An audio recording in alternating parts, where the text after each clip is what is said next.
করেছেন। খুব গুরুত্বপূর্ণ একটা বিষয় আপনি উত্থাপন করলেন শহীদুল ভাই, আপনাকে একটু বিরত করছি কারণ এই ভারতের ভূমিকা এই মুহূর্তে এটা খুব গুরুত্বপূর্ণ। বর্তমানে বাংলাদেশের সেনাপ্রধান জেনারেল ওয়াকারুজ্জামান, তার সঙ্গে ভারতের যোগাযোগ এই মুহূর্তে কীরকম, ভারতীয় সেনাপ্রধানের সঙ্গে তার সম্পর্ক কীরকম, এবং বাংলাদেশে যদি শেখ হাসিনাকে প্রতিষ্ঠা করতে হয় পুনরায়, সেক্ষেত্রে ভারতের ভূমিকা কীরকম হতে চলেছে? যেটা মনে হয়, আমি কি আওয়াজ কি শোনা যাচ্ছে? হ্যাঁ, আমি একদম ক্লিয়ার শুনতে পাচ্ছি, লাউড এন্ড ক্লিয়ার। আচ্ছা, হ্যাঁ। তো আমার কাছে যেটা মনে হয় যে ভারতীয় সেনাপ্রধান কিন্তু এটা গোপনে বলেননি, তিনি একাধিকবার এটি প্রকাশ্যেই বলেছেন যে বাংলাদেশের সেনাপ্রধান কথা বলছেন। ইভেন দেশের যে ভিতরে অভ্যন্তরীণ বিষয়, যে জঙ্গিপানা, আইএসআই তৎপরতা, এগুলো নিয়ে ভারতের উদ্বেগের কথাও কিন্তু উনি প্রকাশ্যে মিডিয়াতেই বলেছেন। এই পরিস্থিতিতে দাঁড়িয়ে দুই সেনাপ্রধানের মধ্যে যে কথা হচ্ছে বা দুই দেশের যে সমন্বয় সামরিক বাহিনীর, সেটা কিন্তু একবার রকম প্রকাশ্যেই চলে এসেছে। সুতরাং এখানে দাঁড়িয়ে আমরা একটা জিনিস বলতে পারি যে ভারত বাংলাদেশ যে বন্ধুত্বের যে জায়গাটি এবং সামরিক বাহিনী দুই দেশে, তাদের মধ্যে একটি দীর্ঘদিনের পরীক্ষিত আন্ডারস্ট্যান্ডিং আছে, যেটি ভোজ পড়াটা খুব পরীক্ষিত বোঝাপড়া। এবং সন্ত্রাস দমনে তারা কিন্তু একাধিকবার একসঙ্গে। আর বাংলাদেশে আমি আবারও বলছি যে জুলাই আগস্টে যেটি ঘটেছে সেটি কিন্তু একটি জঙ্গি হামলাই ছিল, এবং তার প্রমাণও আমরা পেয়েছি। কারা আজকে বাংলাদেশের এই সরকারের স্টক হোল্ডার, তারা কি করছে, তাদের কি, তা থেকে কিন্তু একদম পরিষ্কার, মানে ক্রিস্টাল ক্লিয়ার যে এখানে যারা কাজ করছে, যারা এখানে রাষ্ট্র পরিচালনার সঙ্গে আছে, তারা জঙ্গিবাদিতার অভিযোগে অভিযুক্তই শুধু না, প্রমাণিত জঙ্গি তারা।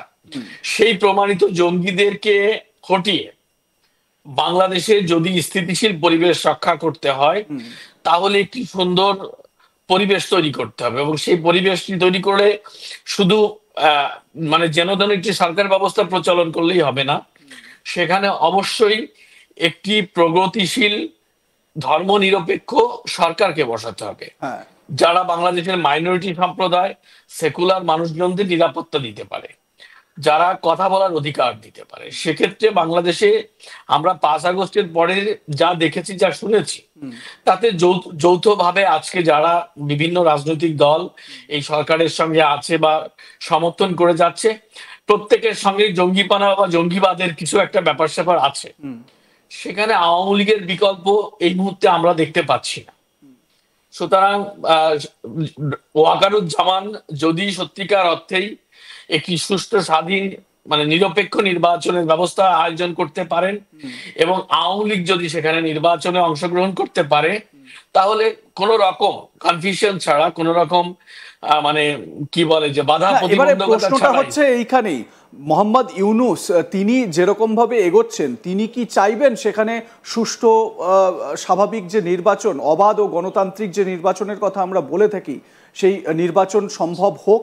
ডক্টর ইউনূস কি চাইবেন সেটা? দেখুন, এটা নিয়ে তো আমি আগেও বলেছি যে ডক্টর মোহাম্মদ ইউনূসের অধীনে আর কোনো নিরপেক্ষ নির্বাচন হওয়ার সুযোগ নেই, কারণ ডক্টর মোহাম্মদ ইউনূস একটি পক্ষের সরকার। যে ছাত্র জনতার সরকারের কথা বলা হচ্ছিল, সেই ছাত্র জনতা আজকে একটি রাজনৈতিক দল গঠন করেছে, জাতীয় নাগরিক পার্টি। সেখানে এই সরকার থেকে পদত্যাগ করে একজন উপদেষ্টা যোগ দিয়েছে। ইভেন এই ছাত্র জনতার দুজন ছাত্র প্রতিনিধি কিন্তু এখন এই সরকারের প্রতিনিধি।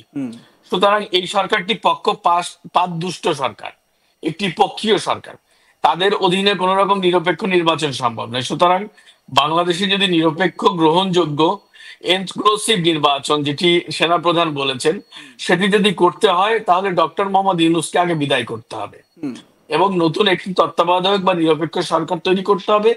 সেই পরিস্থিতি, কারণ এই সরকারের কোনো সাংবিধানিক ভিত্তি নেই, কারণ বাংলাদেশের সংবিধান নামে যে সরকারটি ছিল, সেটির ক্ষমতাকাল ছিল, মেয়াদকাল ছিল 3 মাস, কিন্তু এরা তো অলরেডি 7 মাস কাটিয়ে ফেলেছে, এবং এরা যখন তখন উপদেষ্টা নিয়োগ হচ্ছে, মানে একটা ছেলে খেলা।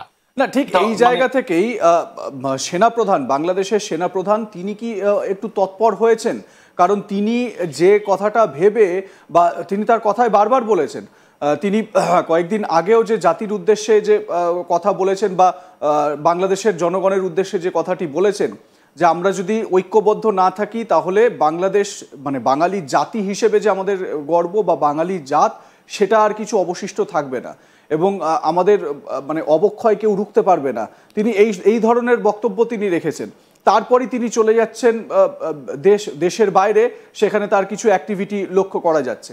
আমার প্রশ্ন হচ্ছে যে মোহাম্মদ ইউনূসের এই রকম একটা রূপ দেখার পরই কি সেনাপ্রধান তিনি একটু অতিরিক্ত তৎপর হয়েছেন এবং সেই জায়গা থেকে আমেরিকার, আমরা বারবার ওই ডিপ স্টেটের কথা বলি না, আমেরিকার ডিপ স্টেট বিভিন্ন রকমভাবে কার্যকর হয়, তো সেক্ষেত্রে আমেরিকার এজেন্সিগুলোও কি সক্রিয় হয়েছে বাংলাদেশে একটা গণতান্ত্রিক পরিবেশ ফিরিয়ে আনার?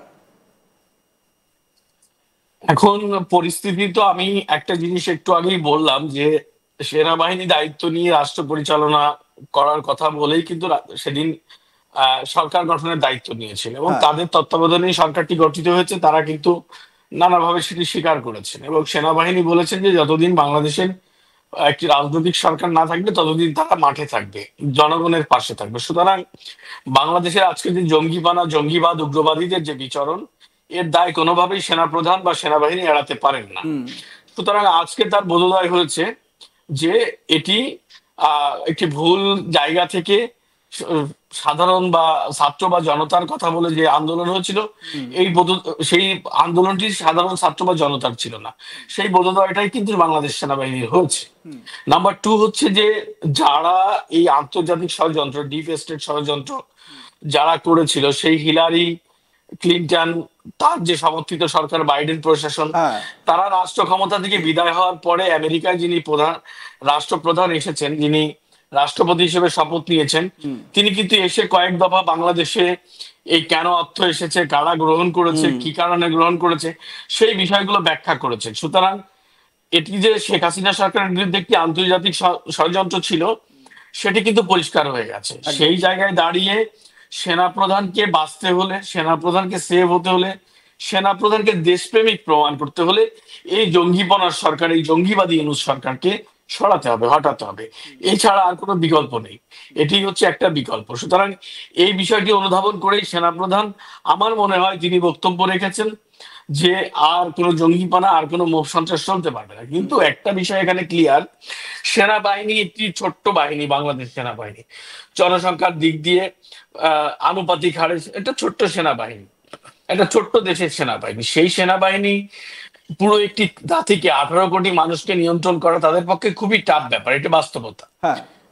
যারা সরকারের সঙ্গে আছেন তাদের একটি নিজস্ব বলয় আছে, তারা বিভিন্ন সময় এই ছাত্র জনতার নামে, জঙ্গিবাদীদের নামে, বিভিন্ন সংগঠনের নামে তারা একত্রিত হয়েছে। সেই মুভমেন্টটা তারা এখনো অব্যাহত রেখেছে।